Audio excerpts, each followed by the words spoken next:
Hello, my fellow perishable stocking stuffers, I'm Mr. Church. In this video, I'm going to be looking at the new German Shepherd bundle and the Gray Tabby Cat bundle, as well as the Winter Getaway bundle in the Atom Shop. And I'm also going to be comparing the new Snow Aurora weather station to the old Snow weather station that we had already. We'll start off with the bundle exclusives, which is simply a prefix of ice and a suffix of cold. How clever is that? If you're wondering what that is, this is a new naming system. You can put a title next to your name. You can simply go into your Pip-Boy and you tab over in the status tab until you find this area. You can select one or none of each. So you could put just a suffix or just a prefix. You could put one of each or whatever, and you can mix and match. So it's kind of fun, but that's where those are found, and that's what's included in the bundle that you can't get separately. Speaking of new stuff, there's a lot of new changes to a lot of perk cards you may have noticed when you logged in. I actually just uploaded a video going over all 24 perk cards that have been changed, and I'm going to link that in a pinned comment so you can check that out after if you want to. But listen, I'm not forcing you to do anything except sit down and watch the rest of this video, okay? But that's just a suggestion, of course. Now let's look at the rest of the stuff in the Winter Getaway bundle. We have the ice block. This is just a block of ice. What more can be said? It's you take ice and then you cut it into a block-like shape. What's it for? Shut the fuck up. I don't need you asking me stupid questions when I'm trying to show you what's in the Atom Shop today. This is a perfectly square, it's a rectangle. It's a rectangle. Anyway, this is what it looks like destroyed. You can stack them up and you can make an igloo for some reason, which I'm definitely not going to do. This is a cocktail bar, and I don't really know what else to say. It looks like this. You can stand by it, and I guess you could, like, burn it, and then it looks like that, and you could, like, put it in a circle and make a giant garbage can? I don't know. The next item in the bundle is the jackalope, the winterized version, and if you're wondering what that means, we already had a jackalope, and I bitched about how the color of the plaque on it was different, and in this one, the color on the plaque is the old color. So if you're watching Bethesda Gaming Studios, thanks for listening to the feedback about that one thing that I guess I really didn't care that much about. This is the med cabinet, and it simply is a cabinet that you put medicine in. Not really, it's a stash box, and it sticks to the wall, so that's fun. And if you want to put stuff on the shelf, I was actually talking to Vapid Valentine about this item, and she said if she wanted to put stuff on the shelf, what you do is she'd put stuff on something below it, and then drop merge it, and then you can shove that in there, and it gives the illusion that it's sitting on a shelf. My method would have been to try blueprinting, and it definitely works. I'm not going to show in this video because I'm sure you understand, but it definitely works and doesn't simply pop the item to the top of the item, and it simply works perfectly. The Winter Retreat Prefab. This is as big as the moon. You can build 2 of them. You can barely fit 2 in your camp radius, but you can build 2 of them. You could probably barely decorate 1 of them, so that's interesting. Obviously it's massive, so that's something else. In the inside, it's pretty spacious. I don't mind it, I guess. Like if you want, if you're not really into building and stuff like that, you know, whatever floats your boat or whatever they say. And there is a few issues around here. Scotty from my Discord sent me a message and pointed out this a little error here. You can see into the inside it. They forgot to finish making it. That's fine.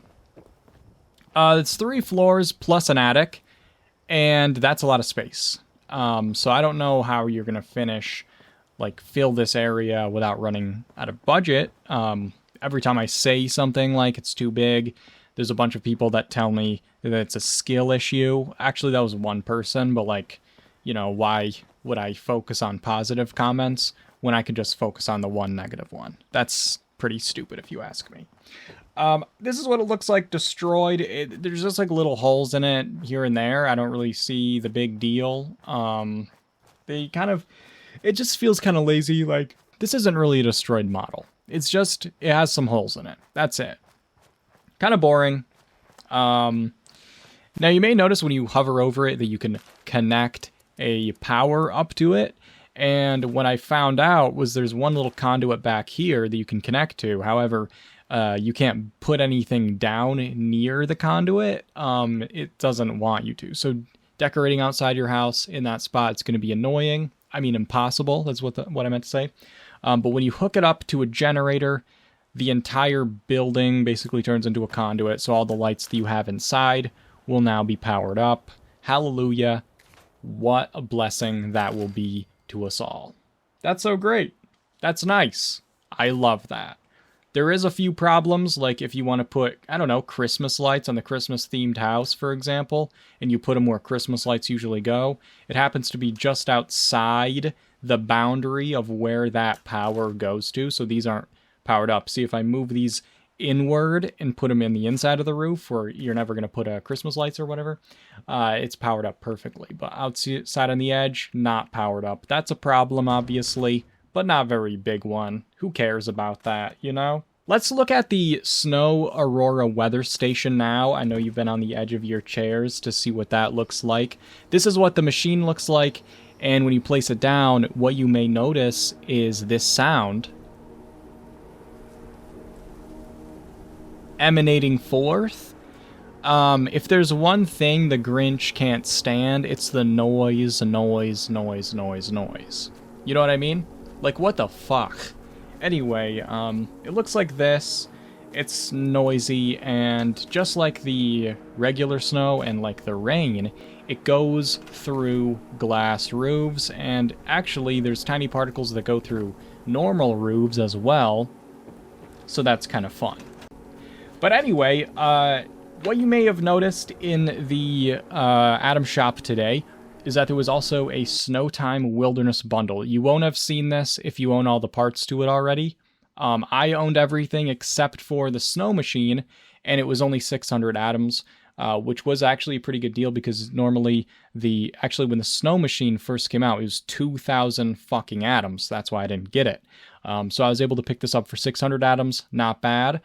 So what I'm going to do is I'm going to compare the snow machine to the Snow Aurora machine. So first what you're going to notice is that it's a drearier look and there's no sound. It doesn't make a stupid ass sound. It does also go through the roof, as I mentioned. Same as that.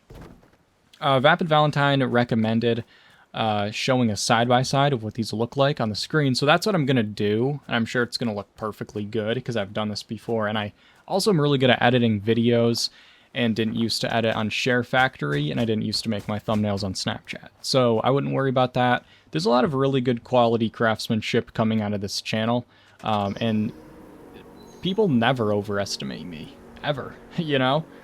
So we have the forest side by side, and then the Toxic Valley. This place kind of could be looking like snow. And then, of course, why are these stupid things flying around my camp? Because they hate me. And then I thought I would check the Skyline Valley, because in the past, when I've shown weather stations in different biomes, I got reamed in the ass because I didn't show it in the Skyline Valley. And you know how the Skyline Valley has the big red thing in the sky, so you should probably check the weather in the Skyline Valley, otherwise the entire video is a waste of time to watch. So that's what I've done here. Don't tell me I don't listen to feedback, and I'm like super chill about it too. Now, before I look at the pets bundles, I just want to give a huge shout out and thank you to my patrons and channel members for your support. The support from this Patreonage is what allows me to waste all my money in the Atom shop to make these videos, so I really, really do appreciate it. I'm actually going to be uploading a video later today, which is my reaction to the scoreboard. I like to do that every time a new season comes out. I also upload other exclusive content. If you're interested in joining me on Patreon, the link for that will be in the description. And now we return to your regularly scheduled programming. The German Shepherd and the Tabby Cat bundles are, they come with a prefix / suffix cat and dog. And they also come with a cat scratcher for the cat. And in the German Shepherd bundle comes with a pile of, it's like a dirt pile with bones sticking out of it. And they also each come with a red collar.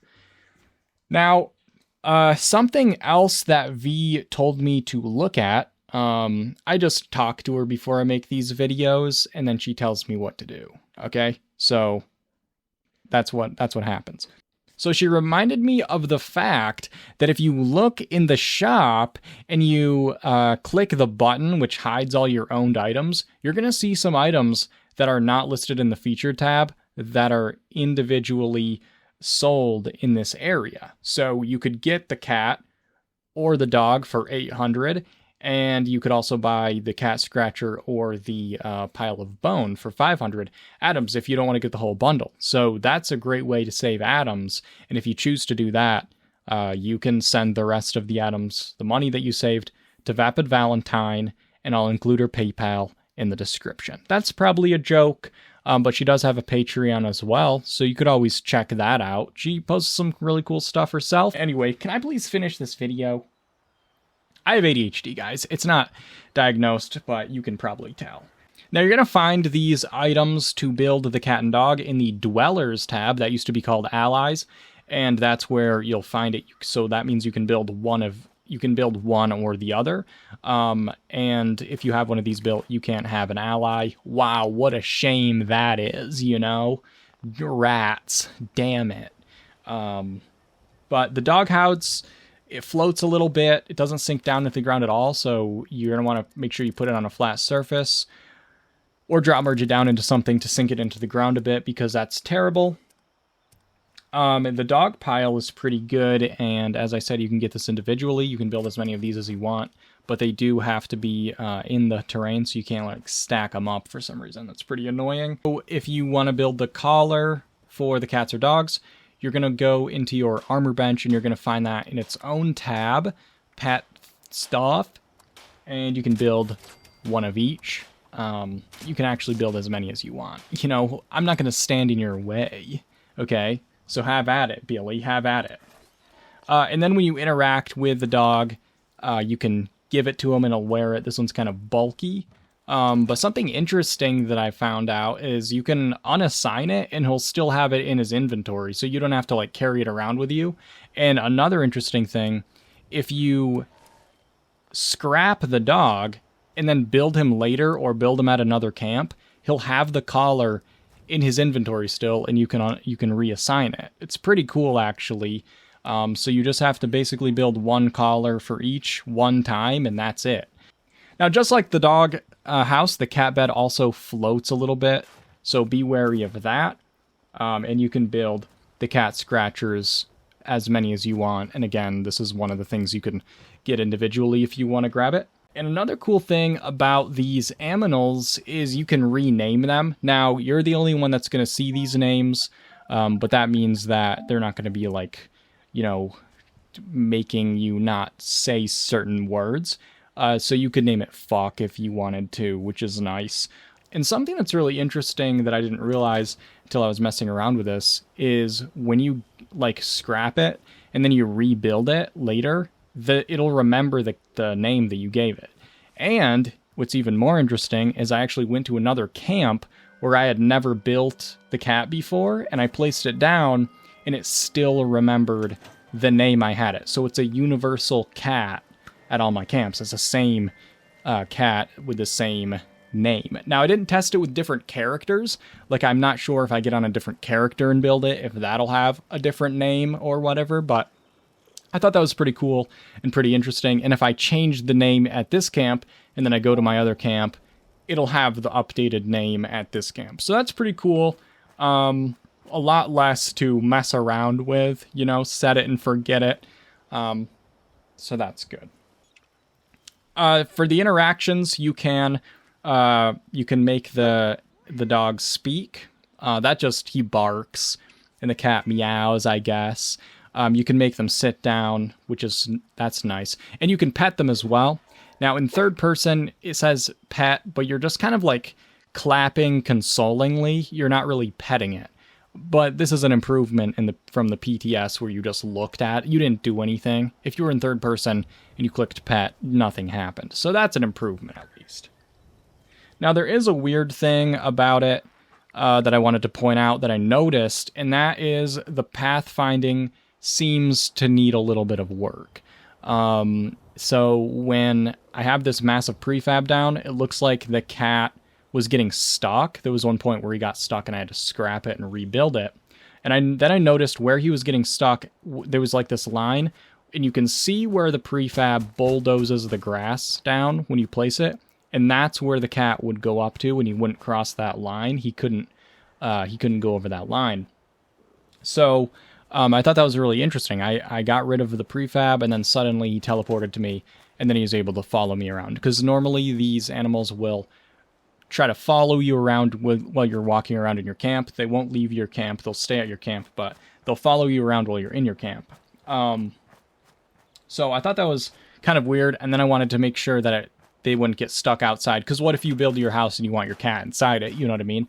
But it does look like the cats will go into the house if it's like a normal house that you built. I did make stairs, and I did put the bed in here, so he would be doubly encouraged. But I did think it was interesting that the prefab got them all stuck. I didn't test every single prefab. There's probably some that there's no problems with. But I would be surprised if this was the only one that he was having a hard time working out. So that's something to keep in mind. If you're wanting your cat to be in your house, you might want to build the bed in there, because you might have a hard time going inside it, even if you're in there. So that's something to keep in mind of. I hope this video was helpful to some degree, and that you liked it so much that you thought you would subscribe if you weren't already. But that's just, well, they call me a dreamer, and that's what I was hoping for. Also, I want to, again, give a shout out to Vapid Valentine. She's a huge help with just brainstorming things, and there's a lot of stuff that I would just forget to include and overlook without her reminding me, or even just like telling me about stuff that I didn't know about before. Even though I do know everything, that's true. I'm just, it's like a metaphor, you know? But yeah, she does have a YouTube channel, and I'm going to link that in the description. You should definitely go check her out, give her some love, and some dynamite. I have an awesome Discord server. If you're not in there, you might want to join it, because you're missing out on a lot of fun activities like kickball. We don't play that, but, well, you're still missing out on it. I am too, but we'll see. Anyway, I'll see you guys in the next video.